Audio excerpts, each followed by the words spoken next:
भगवान परमात्मा अर्जुनाला सांगतात की विद्या आणि नम्रता याने संपन्न असणारा ब्राह्मण किंवा गाई अथवा बैल किंवा हत्ती, कुत्रा किंवा चांडाळ ह्या सर्वांच्याच ठिकाणी जो पंडित पुरुष आहे तो सर्वांनाच ब्रह्मरूपाने पाहत असतो, समरूपाने म्हणजे ब्रह्मरूपाने पाहत असतो.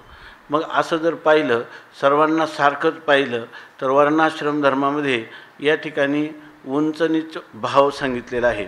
ब्राह्मण सर्वात श्रेष्ठ आहे, शूद्र कनिष्ठ आहे, त्या ब्राह्मणापेक्षा क्षत्रिय कनिष्ठ आहे, त्याच्यापेक्षा वैश्य कनिष्ठ आहे, शूद्र सर्वात कनिष्ठ आहे असं सांगितलेलं. बाकीच्या लोकांना आणतेज असं म्हटलेलं आहे. तर ते वर्ण हे 4 वर्ण सांगितले. तसंच आश्रमामध्ये मूर्धन्यस्थानी संन्यास सांगितला, नंतर त्याच्यापेक्षा कनिष्ठ वानप्रस्थ, त्याच्यापेक्षा कनिष्ठ गृहस्थ, त्याच्यापेक्षा कनिष्ठ म्हणण्यापेक्षा त्याचा प्रारंभ जिकडून होतो अशा रीतीनं पाहिलं तर ब्रह्मचर्य, गृहस्थ, वानप्रस्थ आणि संन्यासाश्रम यांचा प्रत्येकाची आचारसंहिता भिन्न आहे आणि त्यांचं श्रेष्ठ कनिष्ठ भावही शास्त्राने प्रतिपादन केलेला आहे. असं असता जर ज्ञानवान पुरुष सर्वांना सारखाच मान देईल, सगळ्यांचा सारखाच सन्मान किंवा सगळ्यांचा एकाच ब्रह्मरूपात पाहिल तर तो दोषी होईल. कारण जैमिनी सूत्रामध्ये ज्याची जशी योग्यता असेल तशा प्रकारचा त्याचा सन्मान करावा. जर 2 पुरुष सारख्या योग्यतेचे असून त्यांच्या सत्कारामध्ये किंवा सन्मानामध्ये जर आपण कमी अधिकपणा केला तर तो दोष लागतो. आणि जर ते सन्माननीय दुसरे असणारे पुरुष ते जर एकमेकामध्ये त्यांच्या ज्ञानाची, आश्रमाची, वर्णाची ज्येष्ठ कनिष्ठता असेल आणि सर्वांचा एकाच प्रकाराने सत्कार केला तर त्याच्यामध्ये दोष लागतो असं कर्मशास्त्र सांगतं. कर्मविपाक किंवा धर्मशास्त्र या प्रकाराने सांगतं. मग हा पुरुष दोषी नाही का होणार? कारण म्हणजे दोषी होणार याचा अर्थ काय, तर त्याला त्या कर्माचं फल भोगण्यासाठी त्याला पुन्हा जन्ममरणाला प्राप्त व्हावं लागेल. म्हणजे ब्रह्मज्ञान होऊनही दोषाचं फल त्याला भोगावं लागेल अशा प्रकारची शंका घेऊन त्याचं उत्तर सांगतात की हे त्याला काही भोगावं लागणार नाही. त्या प्रश्नाचं उत्तर या ठिकाणी ह्या पुढच्या श्लोकात देतात की यहिव तैर्जितः सर्गो येषां साम्ये स्थितं मनः निर्दोषं हि समं ब्रह्म तस्मात् ब्रह्मणि ते स्थितः. ह्या पुरुषाचं वर्णन केलं की इह एव तैहि जितः सर्गः. त्यांनी या जन्मामध्ये सर्गाला म्हणजे जन्माला जिंकलेला आहे. म्हणजे याच ठिकाणी जसा स्वप्नातल्या देहाचा जन्म नाही, फक्त जन्म झाल्याचा भ्रम आहे, त्याचप्रमाणे त्यांनी या देहामध्ये तो जीवनमुक्त झालेला आहे. त्याला देह भावना किंवा देह तादात्म्य भ्रांती राहिली नाही. किंबहुना देहाचंच अस्तित्व नाही. जो पदार्थ अस्तित्व नाही त्या वंध्यापुत्राचा उत्पत्ती आणि नाश कोण सांगणार? त्याप्रमाणे या ठिकाणी हा देह असतानाच देह उपहित चैतन्याच्या ठिकाणी देहाचा त्रैकालिक अत्यंत अभाव आहे हा त्याच्या बुद्धीचा निश्चय असल्यामुळं थोडक्यात मी देह नव्हे, त्या ठिकाणी मी देह नाही, मी सच्चिदानंदरूप आत्मा आहे आणि सर्व काही सर्वम यद अयम आत्मा, सर्व काही आत्मरूपच आहे. नेह नानास्ति किंचन, या ठिकाणी नानात्व भेद कोणत्याच प्रकारचा राहिलेला नाही. त्याच्या ठिकाणी 2 जीवामध्ये भेद नाही, नंतर ईश्वर जीवामध्ये भेद नाही, जड ईश्वरामध्ये जड जीवामध्ये भेद नाही आणि जड ईश्वरामध्ये देखील भेद नाही. सर्वत्र परमात्माच आहे. मत्त परतरम नान्यत किंचित अस्ति धनंजय मयी सर्वमिदं प्रोतम सूत्रे मणिगणा इव. या बोधाला तो प्राप्त झालेला पुरुष आहे. म्हणून तो स्वतःला निर्दोष अशा प्रकारचं ब्रह्म आहे असा आत्मत्वाने समजतो. त्या ब्रह्माला आपल्याहून भिन्न नाही किंवा ब्रह्म आपल्या आत्म्याहून भिन्न तो समजत नाही. ब्रह्म आपल्याहून भिन्न नाही आणि मी ब्रह्माहून भिन्न नाही. किंबहुना अखंड दंडायमान असणारं एकच आत्मतत्व सर्वत्र ओतप्रोत भरलेलं आहे. सबराभरी ठोस चैतन्याशिवाय दुसरं जड म्हणून पदार्थच नाही की जो त्या चैतन्याला द्वैत निर्माण करील असा त्याचा बुद्धीचा निश्चय झालेला असतो. त्यासाठी त्याने श्रवण मनन निधी ध्यासन करून ही अनुभूती त्याने संपादन केलेली असते. तद्बुद्धयस्तदात्मानस्तन्निष्ठास्तत्परायणः गच्छन्त्य पुनरावृत्तीम ज्ञाननिर्धूतकल्मषः. अशा प्रकारचा हा महापुरुष आहे. त्यांनी सर्व कल्मषाचा नाश केलेला आहे, सर्व दोषांचं त्यांनी परिमार्जन केलेलं असा जो पुरुष आहे, त्या पुरुषाचा ते सांगतात की त्यांनी याच ठिकाणी हा सर्ग जन्म जिंकलेला आहे आणि निर्दोष असणारे जे ब्रह्म आहे, तस्मात ब्रह्मणी ते स्थितः. त्या ब्रह्मस्वरूपाच्या ठिकाणी त्यांची अंतःकरणवृत्ती ही कायमची विसावलेली आहे. आता आत्मस्वरूपापासून त्यांची वृत्ती कधीच पुन्हा बहिर्मुख होत नाही. आत्मस्वरूपात ती कायमची बाधित झालेली आहे किंवा लीन झालेली आहे. अशी जी वृत्ती आहे, ह्या वृत्तीचा जो महापुरुष आहे, ही अहम ब्रह्मास्मी इत्याकारक वृत्ती झालेला पुरुष, हा पुरुष खऱ्या अर्थाने ब्रह्मवेद ब्रह्मैव भवती. तो ब्रह्मच आहे. त्याला ब्रह्मस्वरूपाहून तो आता वेगळा राहिला नाही. तर त्याला आता पुन्हा दोष लागेल आणि तो पुन्हा जन्माला येईल, सुतराम शक्यता नाही, असं भगवंतांनी आत्मविश्वासपूर्वक अर्जुनाला या श्लोकातून निवेदन केलेलं आहे. आणि त्याच्याच काही ओव्या आपण पाहिल्या की म्हणून सर्वत्र सदा सम तुये आपणपीचे अद्वय ब्रह्म हे संपूर्ण जाणे वर्म समदृष्टीचे. तो संपूर्ण वर्म जाणे म्हणजे त्या वर्मामध्ये भगवान जसा आहे तसा जाणलेला आहे आणि त्याच्यामध्ये संशय कोणत्याही प्रकारचा नाही, प्रमाणगत संशय नाही, प्रमेयगत संशय नाही, विपरीत भावना नाही. अशा प्रकाराने ब्रह्माला आत्मत्वाने आणि आत्म्याला ब्रह्मत्वाने त्याने यथार्थ रीतीनं म्हणजे जसं आहे तसं जाणलेलं आहे. आणि हा पुरुष जो आहे, तर हा पुरुष कोणत्या आश्रमात आहे, कोणत्या वर्णाचा आहे, याचं विचार करण्याचं कारण नाही. तो पुरुष काय आहे, निवृत्तीपरायण जीवन जगेल का प्रवृत्तीपरायण, त्याचं सुद्धा विचार करण्याचं कारण नाही. तो विषयामध्ये सुद्धा असू शकतो, विषयाचरण करताना दिसतो, वेदविहित विषयांचं भोग घेताना सुद्धा दिसतो. म्हणून त्यांनी सांगितलं का विषय संगू न सांडिता. हे करण्यासाठी तो निवृत्तीपरायणच त्याचं जीवन दिसेल असं नाही, त्याला विषयात वावरताना दिसेल, परंतु विषय संगू न सांडिता, विषयांची संगती टाकत नाही. म्हणजे विषयांच्यामध्ये तो आहे. जसं जे कमलपत्र आहे, त्या कमलपत्रावर पाण्याचा थेंब पडतो, परंतु ते पाण्याचा आणि त्या कमलपत्राचा स्पर्श होत नाही. अशा प्रकारची स्थिती आहे. विषय संगून सांडिता, विषयांचा संगती टाकत नाही. आणि इंद्रियातेन दंडिता, आणि इंद्रियांना दंड किंवा शासन किंवा इंद्रिय निग्रह सत्यत्वाने करण्याचा तो प्रयत्नही करीत नाही. इंद्रियांना काही शिक्षाही देत नाही. की एवढी स्थिती आहे. म्हणजे इंद्रियांचा आणि विषयांचा संबंध होऊन त्या पुरुषाच्या ठिकाणी त्या संबंधाच्या द्वारा सुख किंवा दुःखाचा भोग होताना सुद्धा दिसतो. म्हणून तो विषयात सांडत नाही, इंद्रियांचं दंडन करत नाही. याचा अर्थ इंद्रिय आणि विषय यांच्या संबंधाला तो टाळत नाही. प्रारब्ध प्राप्त झालेले जे इंद्रिय आणि विषयांचे संयोग आहेत, तर ते संयोग झाले तरी त्याला त्याविषयी त्याचं नियमन करावं, त्याला प्रवृत्त करावं किंवा निवृत्त करावं, हे दोन्ही भाग नाही. त्याच्या ठिकाणी तुकाराम महाराज म्हणतात त्याप्रमाणे प्रवृत्ती निवृत्तीचे आटोनिया भाग उतरिले चांग रसायन, ज्ञानाग्नी हुताशी कडशिले ओजा, आत्मसिद्धी लागा काजोनिया, आत्मसिद्धी काजा लागोनिया.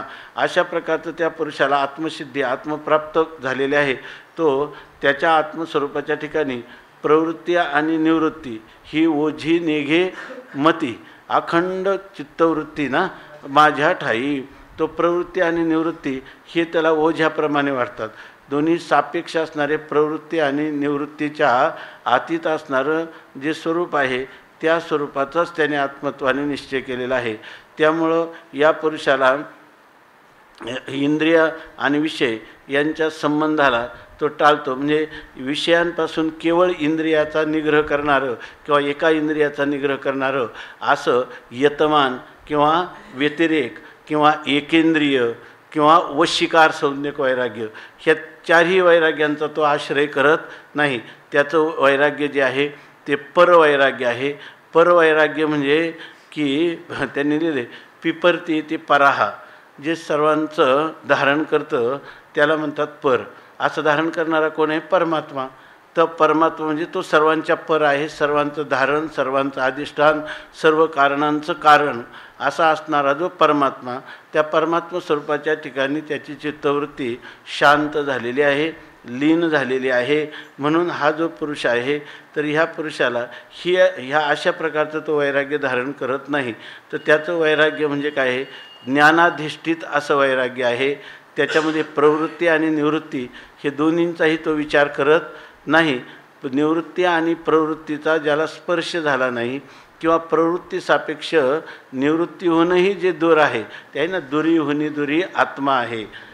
या परेहुनी पर आणि वैखरीहुनी दुरी, परेहुनी परे, परेहुनी पर आणि निवृत्तीहुनी दुरी, दुरीहुनी दुरी ना, दुरीहुनी दुरी ब्रह्म आहे. अशा प्रकारच्या त्या ब्रह्माचा त्याला नित्य दर्शन असल्यामुळं तो अखंड स्वरूपाला प्राप्त झालेला असल्यामुळं त्याचं वर्णन ते म्हणतात ना, निरंजनी आम्ही बांधिले घर, निराकारी निरंतर राहिलोसे, निराभासी पूर्ण झालो समरस, अखंड ऐक्यास पावलो आम्ही. तुका म्हणे आता नाही अहंकार, झालो तदाकार नित्य शुद्ध. अशा प्रकारचा हा महापुरुष आहे. त्यांनी या ठिकाणी त्याचं निसंगत्व, त्याचं असंगत्व अबाधित राहतं. हीच गोष्ट सांगितली की भोगिली निसंगता. आणि त्याचं सर्वात महत्त्वाचं सूत्र असं कसं करता येईल? तर इंद्रिय आणि विषयांचा संबंध झाला म्हणजे त्या पुरुषाला अनर्थ होतो. आणि एखाद्याने इंद्रिय आणि विषय यांचा संबंध होऊ दिला नाही, त्याच्यासाठी प्रत्याहारादिकांचा प्रयत्न केला म्हणजेच तो पुरुष अनर्थापासून मुक्त होतो असं नाही. खरं अनर्थाचं कारण आहे आपल्या अंतःकरणात असणारी सकामता. जर त्याविषयी आपल्या अंतःकरणात जर मोह असेल किंवा आपल्या अंतःकरणामध्ये कामना असेल त्या विषय भोगाची, म्हणजे आता आपण दररोजच चिंतन करतो विषयांची नुसती दृष्ट, विषयांची नुसतं प्राप्ती किंवा विषयांची नुसतं दर्शन, त्या विषयांचा भोग याच्यापासून निश्चित हे सुखाचं साधन आहे अशी धारणा त्याच्या बुद्धीमध्ये आहे. आणि जरी त्याने इंद्रियांचा आणि विषयांची ताटातूट केली प्रत्याहारादिकांनी प्रयत्नपूर्वक, म्हणजे याचा अर्थ त्याला शाश्वती शांती किंवा रम्य समाधान मिळतं असं मात्र नाही. आणि एखाद्या पुरुषाची इंद्रिय विषयावर लोळत जरी असले आणि त्याचा अंतःकरण जर कामना शून्य असलं, कारण जीवनामध्ये कोणत्याही पदार्थाची होणारी प्राप्ती किंवा त्या पदार्थाची अप्राप्ती ही केवळ आपल्या इच्छेवर अवलंबून नाही. म्हणजे आता पुढे येणारच हे विषय, आपल्याला कधीकधी आपल्या प्रारब्धामुळं काही भोग आपल्या जीवनात प्राप्त होतात, काही ईश्वर इच्छेमुळं प्राप्त होतात, काही आपल्याच्या स्वतःच्या प्रमादामुळं प्राप्त होतात. अशा प्रकाराने ह्या प्रिय आणि अप्रिय वस्तू प्रकृतीचा परिणाम म्हणून कधीकधी काही विषय आपल्यासमोर येतात आणि त्याच्यामध्ये आपण स्वतंत्र नाही. जीवात्मा हा त्याच्यामध्ये स्वतंत्र नाही, पण जीवात्मा एवढ्यामध्ये स्वतंत्र आहे की त्याच्यामध्ये त्याला इतकंच नाही तर सुखदुःखाचा साक्षात्कार होण्यासाठी त्याला प्रिय आणि अप्रिय हे पण कळेल. म्हणजे विषय तर समोर येतील पण ते त्याला जर अनुकूल असतील तर ते त्याला प्रिय पण वाटतील, प्रतिकूल असतील तर अप्रिय वाटतील. आणि त्या ठिकाणी अनुकूल असतील तर अनुकूल वेदनीयम सुखम आणि प्रतिकूल वेदनीयम दुःखम असंही त्याला त्या ठिकाणी सर्व वाटेल. पण हे करत असताना तो कोणत्याही पदार्थाची हा मला असलाच पाहिजे अशी कामना पण करत नाही आणि हा पदार्थचा त्यागच झाला पाहिजे असं दोन्हींचाही तो अभ्यास करत नाही. तो अभ्यास काय करतो की प्रिय अप्रिय सुख दुःख अनुकूल प्रतिकूल ह्या सगळ्यांच्यामध्ये आपल्या अंतःकरण वृत्ती स्थिर ठेवणं हे महत्त्वाचं आहे.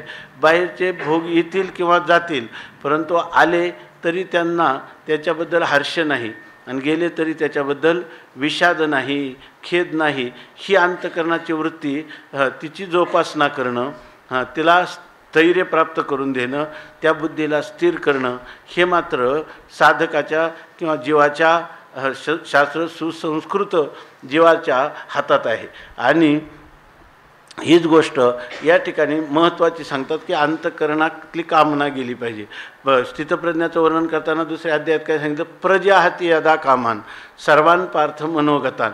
मनामध्ये असणाऱ्या कामना टाकून दिल्या. कामना अंतरातील सर्व सोडोनी जोर आहे आणि आत्म्यातचे असे तुष्ट तो स्थितप्रज्ञ बोलिला. या ठिकाणी त्या पुरुषाच्या ठिकाणी कामनेचा त्याग झाला की त्याला आनंदाचा लाभ आहे. आनंदाचा लाभ अनुकूल वस्तू झाल्या किंवा प्रतिकूल वस्तू आल्या, त्यामुळं जर हर्ष विषाद करत बसलं तर वस्तूनं आपला आत्मा जो सुखदुःखातीत आहे, अनुकूल प्रतिकूलतेच्या अतीत आहे, त्याचं आपल्याला ज्ञानच होणार नाही. आणि जोपर्यंत आपली बुद्धी त्या अनुकूल प्रतिकूल, प्रिय अप्रिय, सुख दुःख या सगळ्या कल्पित गोष्टी ज्या अधिष्ठानावर घडतात, तो अधिष्ठान माझा ब्रह्मरूप आत्मा आहे हे जोपर्यंत ज्ञान नाही तोपर्यंत त्याला सुख आणि दुःखाच्या द्वंद्वामध्ये त्याला तितिक्षा प्राप्त होणार नाही. त्याचा अंतःकरण अखंड दोलायमान होत राहणार. म्हणून याचं जे सूत्र आहे ते सूत्र या ठिकाणी भगवान सांगतात की विशेषतः माऊली सांगतात, भोगिली निसंगता कामने विन. अंतःकरणातली कामना टाकली की त्या ठिकाणी त्याला कोणत्याही प्रकारचं हर्ष किंवा विषाद होत नाही. म्हणजे अनुकूल वस्तू प्राप्त होणं न होणं हे आपल्या हातात नाही. परंतु अनुकूल प्राप्ती झाली तरी हर्षाने फुगून जाणं, जसं निंदा मोटकी ऐके कपाळ धरुनी ठाके थेमेनी विरे वारेणी शोके चिखलू जैसा. त्याप्रमाणे याच्या चित्तावर कोणत्याही प्रकारचा अनुकूल प्रतिकूलतेचा परिणाम होणार नाही. पण हे कधी होईल तर हे जेव्हा तो आपल्या अंतःकरणात असणाऱ्या त्या वस्तूच्या विषयी असणाऱ्या सुखत्व बुद्धीचा त्याग करील आणि तिची कामना जी आहे ती अंतःकरणातून काढून टाकेल. आणि अंतःकरणातील कामना कधी निघतील तर अंतःकरणाची वृत्ती जी काम्याला म्हणजे विषयांना विषय करते, तीच वृत्ती जर आत्मस्वरूपाच्या ठिकाणी स्थिरायला लागेल तर आपोआप तिच्या अंतःकरणातील विषयांच्या वासनांचा निराश होत जातो. म्हणून कामनेच्या त्यागे भजनाचा लाभ झाला पद्मनाभ सेवा ऋणी असं म्हटलेलं आहे. हे एक सूत्र सांगितल्यानंतर ह्या महापुरुषाचं वर्णन करतात. जीही लोकांचेने आधारे लौकिकेची व्यापारे परी सांडिले निदसुरे लौकिक हे. मग हा पुरुष कसा आहे? हा पुरुष ह्या पुरुषाचं जे वर्णन सगळं ज्ञानेश्वरीमध्ये भरलेलं आहे. हा पुरुष भगवंताला आवडणारा पुरुष आहे. तो खरा भाग्यवान पुरुष आहे. भगवंतांनी त्याला कुठं स्थितप्रज्ञ म्हणू, कुठं त्रिगुणातीत म्हणू, कुठं ज्ञानी भक्तांची लक्षणं सांगताना त्याला ज्ञानी किंवा ज्ञानी भक्त असं म्हणू, परंतु त्याला पुरुषोत्तम योगाच्या जे निर्माण मोहाजित संगदोषा अशी एक श्रेष्ठ असा पुरुष म्हणून जरी त्याचं वर्णन केलेलं असलं तरीसुद्धा हे सगळे पुरुष एकच आहे. त्याला स्थितप्रज्ञ म्हणा, नाहीतर त्रिगुणातीत म्हणा किंवा ज्ञानी भक्त म्हणा, सगळे एकच आहेत. तेव्हा असे जे पुरुष आहेत तर ह्या पुरुषांचं जी स्थिती प्राप्त झालेली आहे ह्या स्थितीचं वर्णन देव तोंड भरून, ज्ञानोबाराय तोंड भरून ह्या ज्ञानेश्वरीमध्ये करतात. स्वतः भगवान म्हणतात, म्हणून तो दैवागळा वानिता सो वेळोवेळा जे साम्य शेजे डोळा लागला तया. साम्यरूपी शय्येवर हा पोहडलेला आहे आणि असा पुरुष जगामध्ये शोधला तरी संपूर्ण जगामध्ये फार विरळे आहेत आणि अशामध्ये असणारा हा पुरुष आहे. म्हणून देव म्हणतात की मी त्याचं असा कोणीतरीच ह्या पृथ्वीच्या म्हणजे अवनी तलावर ह्या पृथ्वीमंडळावर एखादाच महापुरुष असतो आणि त्याचं वर्णन भगवान करतात. तर ते वर्णन करत असताना आता असं सांगतात की असा जो पुरुष आहे तो लोकांच्यामध्ये राहतो की नाही, तर तो लोकांच्यामध्ये सुद्धा असतो. तो लौकिक व्यवहार करतो की नाही, तर तो लौकिक व्यवहारही करतो. मग तोही जर लौकिक व्यवहार करतो तर त्यालाही लौकिकासारखं सुखदुःखाला पावले पावली सामोरं जावं लागत असेल आणि त्या पुरुषाच्या ठिकाणी ही परमाशांती कधीच अभिव्यक्त होत नसेल असं जर तुम्हाला शंका आली तर त्या शंकेचं उत्तर करतात की तो लौकिकेची लोकांचेने आधारे, लोकांच्याच आधाराने म्हणजे लोक जसं करतात एखाद्या व्यवहारामध्ये त्याच व्यवहाराचं तो अनुसरण करतो. लौकिकेची व्यापारे, लोकांच्या प्रमाणे तो व्यापार करतो. भूक लागली म्हणजे अन्न खातो, तहान लागली म्हणजे पाणी पितो. म्हणजे याचा अर्थ जसे लोक व्यवहार चालतो त्या ठिकाणी नीतिशास्त्र, धर्मशास्त्र, लोकव्यवहार याला अनुसरून सामान्य लोक जसा व्यवहार करतात त्याच प्रकारचा तो व्यवहार करतो. म्हणजे थोडक्यात काय, त्याला तिखट आंबट कळतं. तो तिखट आंबटाचा तिखट असलं तर त्याला त्याची जाणीव होते, आंबट असतं त्यालाही जाणीव होते. लोकांना असं वाटतं की त्यांनी लोकव्यवहारापासून वेगळाच असला पाहिजे. स्वामी महाराजांचं नेहमी गोष्ट सांगतो आपण की स्वामी महाराजांचे गुरु जे होते तर त्यांना ज्ञानेश्वरी सांगण्यासाठी निमंत्रण दिलं होतं. तर तिथं अगोदर असं घडलं होतं की महाराष्ट्रात त्या काळी वारकरी संप्रदायामध्ये असणारे जे चांगले चांगले फडकरी विद्वान पुरुष होते त्यांना ती जतची राणी सर्वांना निमंत्रण द्यायची. आणि निमंत्रण दिलं की ती इतकी तिखट अशा प्रकारचा सार करायची, सार आमटी, आणि ती वाढायची. लोक लगेच त्यांच्या डोळ्यातून नाकातून पाणी यायचं. आणि मग ती म्हणायची की तुम्हाला अजून तिखट आंबट कळतं. तुकाराम महाराजांनी ब्रह्मज्ञानी पुरुषाचं काय स्वरूप सांगितलं, काय खातो आम्ही कासया सांगाते, कैसे हे लागते नेणो मुखी. आम्हाला तिखट आंबट कळत नाही.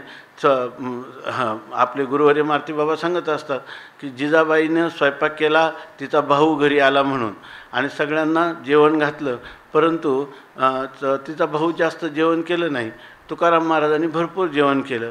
आणि नंतर ती जेवायला बसली तेव्हा सार, भात, पोळ्या, सर्वात पुरण, सर्वामध्येच मीठ घालायचं ती विसरली होती जिजाबाई. आणि त्यामुळे ते जेवण चवदार लागलं नाही म्हणून त्यांच्या भावाने जेवण केलं नाही. मग तिनं तुकाराम महाराजांना विचारलं, अहो याच्यात कुठंच खारट टाकलं नाही, मीठ टाकलं नाही, तुम्ही सांगितलं कसं नाही. ते म्हणे काय झालं, मग आम्ही तर खाल्लं, भूक लागली होती, आम्हाला काय जाणवलं नाही. मग त्यांनी सांगितलं की मग माझा भाऊ जेवला नाही. ते म्हणे त्याला भूक नसेल. मग त्याने सांगितलं तुम्ही हेच सांगितलं नाही. तर तुकाराम महाराज म्हणे खरे सांगू का, त्याचं खरं असं आहे की काय खातो आम्ही कासया सांगाते, कैसे हे लागतोय नेनो मिकी. तुकाराम महाराजांचे असे काही अभंग आहेत की ज्यांना जीवनामध्ये त्या अभंगाचा पुढचा मागचा येणारा विरोधाचा परिहार करता येत नाही, सामंजस्य करता येत नाही. ते लोक असं एकच तुकडा घेऊन त्याचा अर्थ मन मानेल तसा आपल्याला अनुकूल करतात.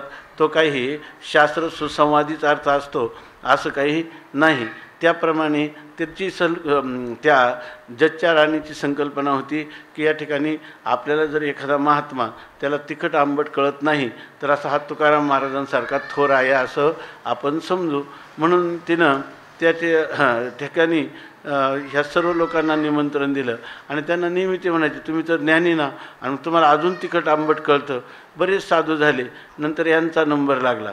नंतर यांना बोलावलं तर त्यांना ते दिल्याबरोबर त्यांच्या डोळ्यातून नाकातून ब्राह्मण शरीर होतं, तिखट जास्त न खाणारं. आणि ते जेव्हा इतकं तिखट जालीम तिखट खावं लागलं तर त्यांच्या डोळ्यातून नाकातून पाणी आलं. त्यांनी सांगितलं ही वाटी पहिल्यांदा बाजूला घ्या, हे मला नको, हे फारच जाल तिखट आहे. तेव्हा तिने सांगितलं ते जाऊ द्या, पण गुरुजी तुम्हाला अजून तिखट आंबट कळतं, तुम्ही तर ज्ञानी ना, आत्मज्ञानी पुरुष, त्याला तिखट आंबट कळतं. त्यांनी तिला विचारलं की तुला तिखट आंबट कळतं का. तर ती म्हणे मला तिखट आंबट कळतं कारण मी अज्ञानी आहे म्हणे. मग ते म्हणे अज्ञानी असून तुला जर तिखट आंबट कळतं तर मी तर ज्ञानी समजते, तू समजते त्याप्रमाणे मी ज्ञानी तुझा बाप आहे, मला तिखट आंबट कळणार नाही का. याचा अर्थ अशा प्रकारच्या चुकीच्या ज्या धारणा आहेत त्या राहतात. ज्ञानोबरायांनी या ठिकाणी सांगितलं ज्ञानी पुरुष आहे ना, जीही लोकांचे आधारे, लोकांचा आधार घेऊन, म्हणजे लोक जसं जसं एखादा व्यवहार करतात त्या लोकव्यवहाराचंच अनुसरण करीत लौकिकेची व्यापारे, आणि लौकिक म्हणजे जो व्यावहारिक अशा प्रकारचा उद्योग आहे ते लोकांच्या अनुसरूनच त्या प्रकारचा उद्योग किंवा त्या प्रकारचा व्यापार, त्या प्रकारची क्रिया किंवा कर्म तो करत असतो. पण मग फरक काय आहे, परवा कृष्ण महाराजांनी सांगितलं काय फरक आहे. अज्ञानाचा व्यवहार आणि ज्ञानाचा व्यवहार सारखा आहे. अज्ञानी जर 3 भाकरी खात असेल तर ज्ञानींनी 4 भाकरी खाल्ल्या तरी त्याचं ज्ञान बाधित होईल आणि 3 खाल्ल्या तरी बाधित होईल. तसं नाही, याच्या ठिकाणी ज्ञानी आणि अज्ञानी जशी भूक असेल, जसं प्रकृती असेल, जसं त्याच्या शरीराची ठेवण असेल, जी प्रकृती असेल त्याप्रमाणे त्याचा आहार विहार होतो. तो ज्ञानाचाही होतो आणि अज्ञानाचा होतो. दोघांमध्ये फरक काय आहे? फरक हाच आहे की ज्ञानी आहे आणि एका अज्ञानी. मग ह्याच्यामध्ये दोघांचा हरकत लौकिकेची व्यापारी परी, परंतु दोघांमध्ये भेद आहे. दोन्ही दिसती सारखी, वर्म जाणे तो पारखी. या ठिकाणी दोघांमध्ये भेद आहे. आणि तो भेद काय आहे तर सांडिले निदसुरे लौकिको हे लौकिको निदसुरे लौकिको सांडिले. लोकव्यवहार करतात, पण ते कशामुळं करतात? निदसुरे, अज्ञानामध्ये मूढतेमध्ये मोहाने युक्त होऊन ते व्यवहार करतात. ज्ञानीपुरुषाचा व्यवहार हा अज्ञानाने युक्त नसतो. म्हणजे आत्मस्वरूपविषयक त्याला भ्रांती, म्हणजे अनात्मा असणारा देह तेच मी आहे आणि त्यामुळं देहाचे धर्म माझे आहेत असा भ्रम त्याला कधी नसतो. किंवा जो आत्मा आहे त्याच्या सच्चिदानंद रूपतेबद्दल, ब्रह्मरूपतेबद्दल, असंगत्वाबद्दल त्याला कोणत्याही प्रकारची शंका नसते. म्हणून त्याच्या बाबतीत लोक कसे अडाणी आहेत. देहालाच आत्मा समजतात, आत्म्याला कर्ता भोक्ता समजतात. या ठिकाणी नंतर तो आत्मा सच्चिदानंद स्वरूप आहे असं यथार्थ जाणत नाही, त्याला कर्ता भोक्ता रूपाने मानतात. तेव्हा हा फरक ज्ञानी आणि अज्ञानामध्ये आहे. ज्ञानीपुरुष हा स्वतःला अकर्ता, अभोक्ता, असंग, निर्विकार, उदासीन अशा प्रकारचा समजत असतो. आणि हा जो आहे त्या आत्म्याला कर्ता भोक्ता, जन्ममरण, धर्मवान किंवा ज्ञान अज्ञानाने युक्त. जसा काही दार्शनिकांनी सांगितलं की आत्म्याच्या ठिकाणी ज्ञानही आहे आणि अज्ञानही आहे. तर असं सांगतात. काही सांगतात ज्ञान हा त्याचा धर्म किंवा गुण आहे, ज्ञान हे आत्म्याचं स्वरूप आहे, हे त्यांना यथार्थ रीतीनं कळत नाही. आणि ते ह्या ज्ञानी पुरुषाला कळलेलं असतं. सर्व भूते जिथे जागी ज्ञानी योग्यास रात्रती. ज्ञानीपुरुष सगळे जागी कुठं असतात की देहादिकांना आत्मा समजण्यात, देहादिकांना आत्मा समजून देहाचं लालन पालन करणं हेच आपला पुरुषार्थ आहे, काही कर्तव्य आहे असं मानत असतात. आणि तो मात्र आत्मा आणि देह यांच्यामध्ये अत्यंत अंतर आहे. आत्मा तो आत्मा याच्या ठाई देखिजे देहीचा धर्मदेही ऐसे देखणे ते पाही अनाहती. अशा प्रकारे आत्मा आणि अनात्मा यांचा विवेक त्याच्या ठिकाणी पृथक्करण झालेलं असतं. त्यामुळे त्याला आत्मस्वरूपाचं कोणत्याही प्रकारचं अज्ञान नाही. म्हणून त्याला अज्ञानालाच या निदसुरे म्हणजे त्याच्या ठिकाणी असणारा मोह किंवा अज्ञान, हे लौकिक अज्ञान जे आहे ते सांडिले, त्याचा त्यांनी परित्याग केलेला आहे. म्हणजे त्याच्या स्वरूपरूप ज्ञानरूप असा असणारा जो आत्मा आहे त्या आत्म्याच्या ठिकाणी कधीही अज्ञानाचा स्पर्श देखील होत नाही.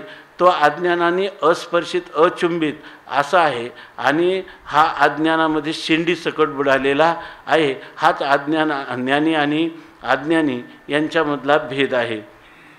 म्हणून सांगतात की त्यात जीवन आहे कसं? जैसा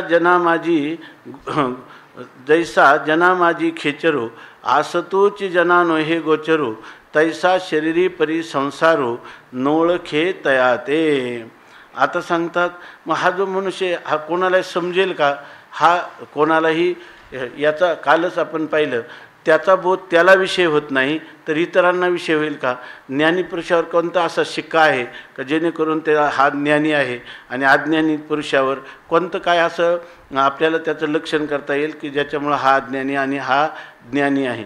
उलट असं सांगतात माऊली की जैसा जना माझी खेचरू. खेचर याचा अर्थ एखादं भूत किंवा संबंध म्हणतात त्याला. तर हे जे भूत असतं तर हे भूत जना माझी लोकांमध्येच आहे ते भूत, परंतु जना माझी खेचरू असतुची. लोकांमध्येच हे भूत राहतं, परंतु जना गोचरू नो हे, परंतु लोकांना ते कधीही विषय होत नाही किंवा दिसत नाही. भूत ह्या लोकांच्यामध्येच राहतं पण लोकांना दिसत नाही. परवा सांगितलं होतं की काशीमध्ये वेद पाठ ऐकू येतात बाहेर. ते जे ओसाड पडलेले वाडे आहेत तिथं काही वैदिक अभिमानी असे पंडित ते भूत योनीला प्राप्त झाले आणि त्यामुळं पूर्वी त्यांनी वेदाध्ययन केलं होतं, परंतु त्यांच्या अंतःकरणात त्या पाठांतराचा खूप झालेला अभिमान किंवा इकडं कंठातमध्ये वेद आहे आणि आचारहीन झालेले आहे, त्यामुळे त्या वेद त्याला पुनीत करू शकले नाही. आचारहीनम न पुनंती वेदाः. आचारहीन पुरुषाला कधी वेद जरी त्याच्या कंठात असले आणि वेद अपौरुषीय असले, वेदाचं केलेलं उच्चारण हे अदृष्ट निर्माण करीत असलं, परंतु असे जे पुरुष आहे त्यांना मात्र वेद पावन करू शकत नाही. आणि असे जे लोक आहेत तर ते काय तिथं वेदाचा पाठ ते भूतयोनीला प्राप्त होतात आणि तिथं रात्री असे आतमध्ये जणू काही आता ब्राह्मणांचा वेद पाठ चालला असं ऐकायला येतो. आपला काय त्याला म्हणतो की तो ओसाड झालेला वाडा, पण त्याच्यामध्ये आवाज येतो तेव्हा काही लोकांनी धाडस केलं आणि सगळे लोक मिळून म्हणे एकट्यानं नको जायला म्हणून सगळे लोक एकत्र येऊन त्या वाड्यामध्ये प्रकाश करून आतमध्ये शिरले. काही त्यांना ऐकू आलं नाही, कारण त्याचं कारण आहे ते भूत जे आहे तर त्या भूताच्या ठिकाणी पृथ्वी आणि जल ही जी महाभूतं असतात ही अत्यंत कमी प्रमाणात असल्यामुळं किंवा जवळजवळ नाममात्र असे असल्यामुळं त्याचं शरीर काही त्यांना दिसत नाही. तसं या ठिकाणी सांगतात तैसा शरीरी परिसंसारून ओळखेत आहेत. तसा हा जो पुरुष आहे हा जरी शरीर धारण करणारा असला, इतरही लोक शरीर धारण करणारे आहेत, त्यामुळं संसारू म्हणजे हे सामान्य लोक तया ते नोळखे त्याला कोणत्याही प्रकाराने ओळखू शकत नाही. कशासारखं तैसा जना माझी खेचरू असतोची. ज्याप्रमाणे लोकांमध्ये खेचर म्हणजे भूत असूनही जना नोहे गोचरू, जनांना ते गोचर होत नाही, विषय होत नाही, म्हणजे ते जाणलं जात नाही किंवा दिसत नाही. तसा ज्ञानीपुरुष सगळ्या लोकांच्यामध्ये असला तरी त्याला काही त्याच्या वेगळी जाणवण्यासारखं काहीच नाही. कारण काय, हा जो बोध आहे हा स्वसंवेद्य आहे, इतरांना विषय होणारा नाही. त्यामुळं हा ज्ञानी का अज्ञानी याविषयी आपल्याला निर्णय करता येत नाही, सामान्य लोकांना तर नाहीच नाही. हे असो पवनाचे निमेळे, जैसे जळीची जळलोळे, ते अनिके म्हणती वेगळे कल्लोळ हे. यासाठी उदाहरण देतात माऊली. हे असो, हे राहू द्या. आता तुम्हाला दुसरं उदाहरण सांगतात की पवनाचे निमेळे. पवन म्हणजे वायू आणि त्या वायूचा मेळ म्हणजे संबंध झाला की जळीची जळलोटे, तर त्या जळाचा आणि पाण्याचा संबंध झाला की त्या पाण्यावर काय होतात, लाटा उसळतात. पण लाटा उसळतात तेव्हा लाट वेगळी आणि पाणी वेगळी का लाट आणि पाणी एकच असतं? फक्त काय आहे, लाटाचा आकार आहे. तो आकारसुद्धा कायमचा आहे का? अगोदर नव्हता, नंतर वारं शांत झाल्यावर राहत नाही. आणि जेव्हा तो आकार येतो तेव्हाही पाण्यामध्ये पाण्याच्या पाणीपणामध्ये कोणताही भेद होत नाही, अशी स्थिती आहे. परंतु लोक काय म्हणतात, पण ते अनिके म्हणती. अनिके दुसरे लोक काय म्हणतात, हे कल्लोळ वेगळे, हे पाण्याचे तरंग वेगळे, एक लहान तरंग एक मोठा तरंग, तरंग उत्पन्न झाला तरंग नाहीसा झाला असं लोक म्हणतात. वास्तविक तरंग म्हणजे ज्यावेळेला तरंग म्हणतो तेव्हा तरंग नावाचा पदार्थ असतो का पाणीच असतं का? आपण पाणीच पाहत असतो ऐक नाही का? पाणीच पाण्यावर खेळत असतं, पण त्याला आपण काय म्हणतो, वेगळे कल्लोळ म्हणती. हे वेगळे अशा प्रकारचे तरंग आहेत किंवा लाटा. वास्तविक पाण्याला सोडलं आणि एखाद्याला सांगितलं की पाणी नको आणू, फक्त लाट आण, समुद्रातल्या ह्या लाटेला तळ हातावर थोडंसं आण, तर तो लाट येते का पाणीच येतं हातात का? ते पाणीच असतं का? लाट हे वाचारंभन आहे, त्याचा तरंग हे काय आहे, वाचारंभन. वाणीमध्ये वंध्यापुत्र, वंध्यापुत्र कुठे? कुठंच नाही. वाणीत आहे का नाही तुमच्या? का फक्त वाणीतच आहे का? तत्वता त्याचा अभावच आहे. तसं या जगामध्ये हे संपूर्ण हे जे जगत आहे ते वंध्यापुत्राप्रमाणे असत तुच्छ असं आहे. मग ते दिसतं का नाही का? ते जगत दिसतं का ब्रह्मच दिसतं का? ब्रह्माला जगत हे नाव येतं का? ब्रह्म न कळल्यामुळं त्याला जगत म्हणतो. ब्रह्माच्या न कळण्यात तुम्हाला ह्या जगताची प्रतीती येते. ज्या वेळेला तुम्हाला सर्वम खल्विदम ब्रह्म असा बोध होईल त्यावेळेला सर्वत्र काय आहे, मग सर्वत्र सच्चिदानंद, सर्वत्र सच्चिदानंद परमात्म्याचीच प्रतीती येईल. हेच उदका वेगळा असे तर नव्हे तरंग हा निराळा. उदकापेक्षा तरंग नावाचा पदार्थ वेगळा आहे का? खरा वेदांताचा सिद्धांत आहे, कोणत्याही पदार्थाला ज्याला स्वतंत्र सत्ता किंवा स्फुरण नसतं, तो पदार्थ अधिष्ठानावातून स्वतंत्र सत्ता स्फुरण नसलेला पदार्थ हा स्वरूपता काय असतो, तत्वतः अधिष्ठान रूपच असतो, अशी खरी स्थिती आहे. मग हे मधलं काय आहे, मागील ते वाव काय, मधील ते वाव अवघी उपाधी तुम्हा आम्हा मधी तेची परी. या ठिकाणी जीव आणि शिव हे दोन्ही नाही, जीव शिव दोन्ही हरिरूपी तरंग आणि सिंधुत्व अभंग नेणे हरी. अशा प्रकारचा अभंग असणारा जो समुद्र आहे त्याच्यावर फक्त लाटाचा काय आहे, भास आहे. आणि तो कशाच्यामुळं आहे तर वाऱ्याचा संबंध आला म्हणून आहे. आत्मस्वरूपाच्या ठिकाणी लाट नाही आहे की नाही, आणि मायेच्या ठिकाणी लाट नाही आहे की नाही, दोन्ही नाही. पण माया आणि आत्मा किंवा अविद्या आणि आत्मा किंवा अंतःकरण आणि आत्मा यांचा जेव्हा आध्यात्मिक तादात्म्य संबंध होतो तेव्हा तुम्हाला काय जगाची प्रतीती आहे. हे खरं त्याच्यातलं रहस्य आहे. हे जोपर्यंत आपल्याला कळत नाही तोपर्यंत आपल्याला दोन पदार्थ किंवा भेद वाटत असतो. मी आत्मा आहे आणि आत्म्याहून भिन्न असणारे शरीरादी पदार्थ भिन्न आहेत, किंवा अहम आणि मम ही जी भ्रांती आहे, अहंता आणि ममतेची भ्रांती, ही दोन्ही भ्रांती कशामुळं होते तर केवळ आपल्या स्वस्वरूपाचं यथार्थ अवगम किंवा ज्ञान न झाल्यामुळं होतं. तीच गोष्ट सांगतात, पवनाचे निमेळे जैसे जळीची जळ लोळे, ते अनिके म्हणती वेगळे कल्लोळ हे. पुढं माऊली सांगतात, तैसे नामरूपतयाचे येरवी ब्रह्मचितो साचे, मन साम्या आले जयाचे सर्वत्र गा. आता हा जो पुरुष आहे त्याला ब्रह्मरूप झाला म्हणजे त्याला काही बाह्य असणारं जे शरीर आहे त्या शरीरामध्ये काही बदल होतं का? त्याचं नाव पूर्वीचं असेल ते नाव राहतं, त्याला जो शरीराधिकांना असेल वर्ण, ते वर्णही तसाच राहतो. त्याचं नाम आणि रूप काय आहे, ह्या संपूर्ण विश्वाचा विचार केला तर ह्या सर्व विश्वामध्ये आहे काय, आस्ती भाती प्रिय नाम आणि रूप, याच्या पलीकडं काही नाही. आता त्याच्यातला नामरूप भाग हा कल्पित आहे, तो उपाधीचा भाग आहे, आणि सच्चिदानंद हे आपलं मूलभूत स्वरूप आहे. परंतु हा पुरुष जेव्हा व्यवहार करीत असतो त्यावेळेला लोकांना त्याचं नाम आणि रूप जाणवतं की नाही, नामरूपासहित तो जाणवतो. उलट नामरूपाला विषय करावं आणि नामरूपाचं अधिष्ठान आस्ती भाती प्रियरूप आत्म्याचा उपेक्षित करावं अशी लोकांची रूढच पडलेली आहे. तुकाराम महाराज म्हणतात, पडिली हे रूढी जगा परिचार, चालविती व्यवहार सत्य म्हणून. नामरूपाला सत्य समजून जगात सगळे व्यवहार चाललेले आहे, आणि सच्चिदानंद स्वरूप असणाऱ्या आत्मा जो आहे त्या आत्म्याचा त्याला विसर पडला. का तर नामरूपात्मक देहाचा त्यांनी काय केलेला आहे, संबंध केला. तर याचं कारण काय आहे तर हे नामरूप ज्या आत्म्यावर आभासित म्हणजे काय भासमान होतं ते अधिष्ठान असणारा जो आत्मा त्याच्या अज्ञानात ह्या नामरूपाचा अत्यधिक प्रमाणात उत्तरोत्तर विस्तार होत जातो. अशा वेळेला जर आपल्याला आत्म्याचं सच्चिदानंद स्वरूपत्व कळलं तर त्या ठिकाणी नामरूप हरपून जातं. याचा अर्थ ज्या वेळेला जोपर्यंत आत्मा आणि अंतःकरण यांचा आध्यात्मिक तादात्म्य संबंध आहे तोपर्यंत नामरूपाची प्रतीती होत राहते, परंतु त्याच्याविषयी सत्यत्वबुद्धी कधीही होत नाही.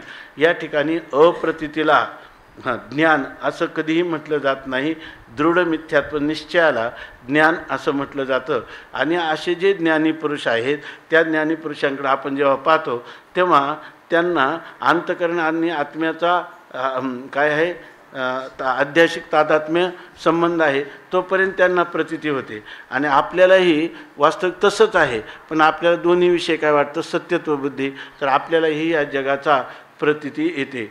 पण जगाची प्रतीती कोणत्या रूपाने येते, अस्थिभाती प्रियाला काय अस्थिभाती प्रियाची अवज्ञा करून केवळ नामरूपाने आपल्याला त्याची प्रतीती येत असते. म्हणून लोकांनी पाहिलं तर रवी नामरूप तयाचे, जर लोकांनी पाहिलं तर लोक काय म्हणतात की तैसे नामरूप तयाचे, पण खरं त्याच्या स्वदृष्टीनं पाहिलं, हे झालं लोकदृष्टीनं. लोकदृष्टीनं काय दिसतं, त्याचं नाम आणि रूप, बरोबर ना. परंतु येरवी म्हणजे त्याचा दुसऱ्या पैलीतून, म्हणजे कोणत्या दृष्टीनं? एक आहे लोकांची दृष्टी.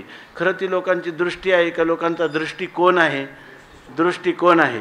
आणि एरवी जर पाहायला गेलं तर त्याची दृष्टिकोन आहे का त्याचा स्वतःचं दृष्टीच आहे? त्याचं जे ज्ञान आहे ते अबाधित, अकाट्य, अभंग, वस्तुनिष्ठ अशा प्रकारचं ज्ञान आहे. आणि त्यामुळे तो स्वतःला कोण समजतो? एरवी ब्रह्मचितो साचे. तो खऱ्या अर्थाने पाहिला तर तो ब्रह्मरूपच आहे असं सांगतात. तैसे नामरूपतयाचे एरवी ब्रह्मचितो साचे. तो खऱ्या अर्थाने ब्रह्मच आहे. पण कोण पुरुष? मन साम्या आले जयाचे सर्वत्वरगा. ज्याचे मन समतेला प्राप्त झालेलं आहे आणि सर्वत्र, कालच आपण पहिल्या वेळी मनोनी सर्वत्र सदा सम, जे ते आपणचे अद्वय ब्रह्म हे संपूर्ण जाणे वर्म समदृष्टीचं वर्म सर्वत्र ब्रह्मदृष्टी हे जे वर्म आहे हे त्या पुरुषाला अनुभूत आहे.